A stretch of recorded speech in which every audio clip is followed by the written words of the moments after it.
Number two, it is the duty of every Muslim that he should make the people aware, the people around him, whether they be Muslims, whether they be non-Muslims, the atrocity that the Zionists, the Israeli Jews are doing on the Arab Muslim Palestinian brothers and sisters.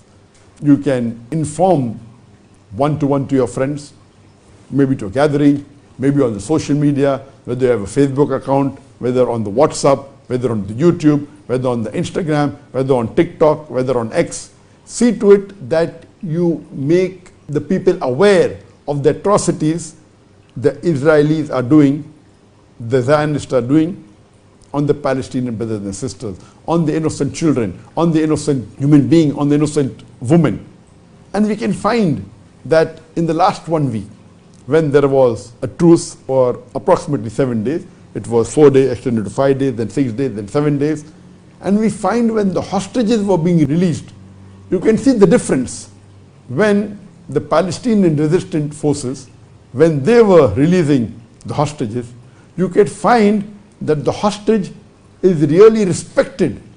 Those hostages who were with the Palestinians for about 4 weeks, 5 weeks, 6 weeks, 7 weeks, you could find that how close they were to them. You know, and they were smiling and they were happy. And you can see the stories that how when they were released, they praised the people who kept them captive. And you can hear the stories, what they said, that these people, they protected us. And imagine if you were one of them, if you were one of the captives, one of the hostages. And imagine when you have been taken away by the Palestinians and you realize that your own country, Israel, they are dropping bombs, they are doing carpet bombing. They have nearly destroyed more than half of Gaza.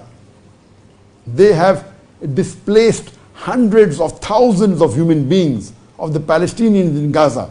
They have killed more than 15,000 Palestinians and thousands more. They may be under rubbles of the buildings, they may not be yet traced. And when you find that your own country is bombing and your captives are taking you under the tunnel and keeping you safe, what will be the plight? Imagine they are dropping bombs, your own country is dropping bombs on you, and the people who have captured you, they are protecting you from your own country. What a sight. Allahu Akbar. And they saw to it that they gave them food, and they gave them food better than what they ate. And they knew that though there were thousands of Palestinians who were dying, there were tens of thousands who were hungry, yet they saw to it that the few hundred hostages that they had, they saw to it that they gave them good food. They took care of them.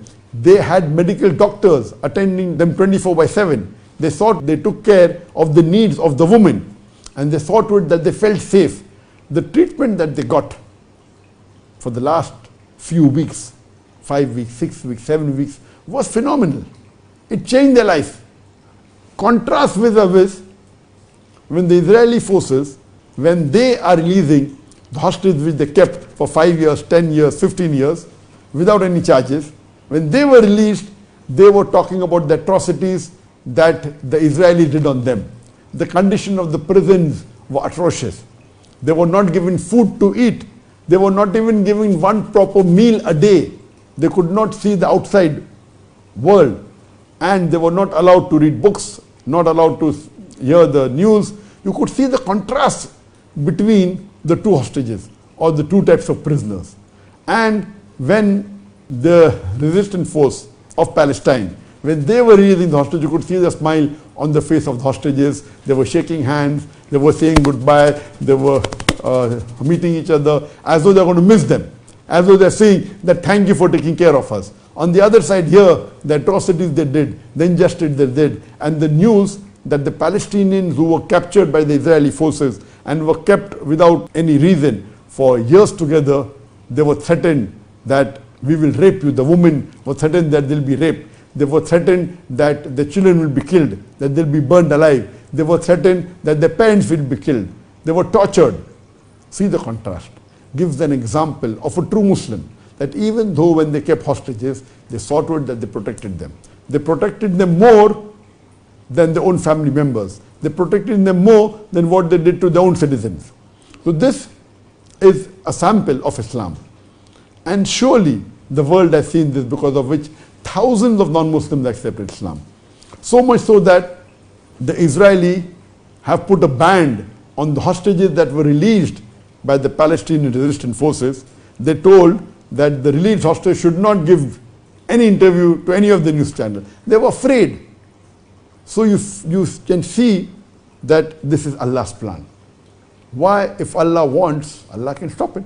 But Allah is exposing the double standards of the Western world, exposing the atrocities done. Imagine if Allah wanted, on day one, Allah could have easily seen to it that the Palestinians win the war, but the world wouldn't have known. Yet the world would have had a soft corner for the Jews, for the Zionists, for Israel. Now it is confirmed that more than 95% of the world, Muslims and non-Muslims alike, they know the atrocities done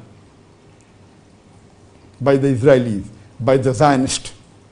So this is Allah's plan.